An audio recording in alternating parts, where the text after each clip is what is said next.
On va parler à présent de la province de la Mongala. Le vice-gouverneur de la Mongala n'a pas été déchu. L'Assemblée provinciale de cette province a plutôt autorisé son instruction au niveau des instances judiciaires, ce qui ne signifie pas la déchéance.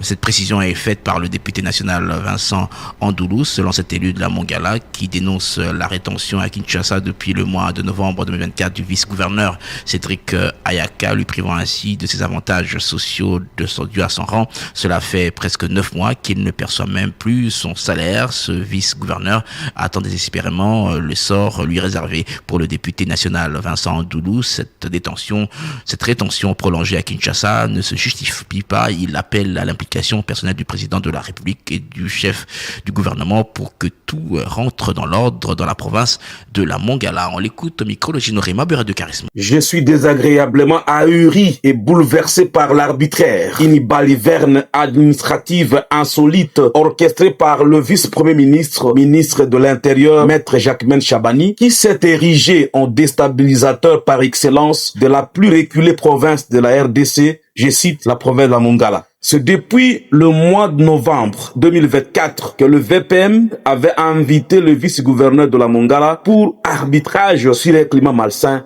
qui régnent. Ça fait revenir son titulaire avec qui ces climats malsains règnent, alors que l'arbitrage ne s'assure qu'entre deux personnes en conflit. 9 mois après, jour pour jour, le VPM de l'Intérieur, en complicité avec les ennemis de la province, n'a jamais reçu en audience le vice-gouverneur Cédric Ayaka Kouma, pourtant invité par lui. Comme cela ne suffisait pas, le vice-gouverneur, oublié dans l'antichambre du VPM, est privé de son salaire et tous les avantages sociaux reconnus à son rang. Une simulacre de la session extraordinaire alimentaire a été organisée à l'Assemblée provinciale de la Mongala le mardi dernier sous la télécommande du VPM avec une diversion totale afin d'examiner les réquisitoires du procureur général près la Cour de cassation contre le vice-gouverneur Ayaka sur une affaire d'escroquerie pinaillée pour couvrir une turpitude administrative dangereuse. L'Assemblée provinciale de la Mongala, au cours de cette plénière, n'a autorisé que l'instruction du vice-gouverneur qui ne signifie pas la déchéance. Curieusement, au cours du Conseil des ministres le vendredi dernier, le VPM de l'Intérieur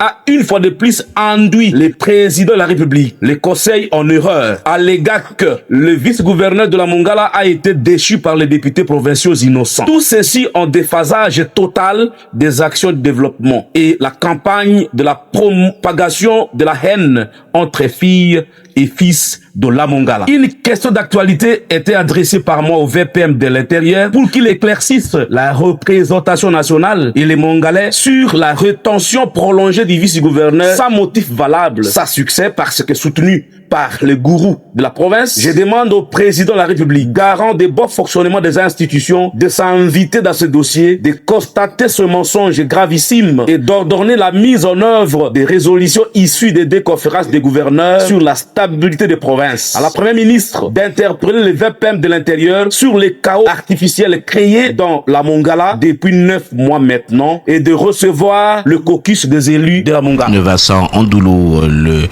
député national élu de la Mongala.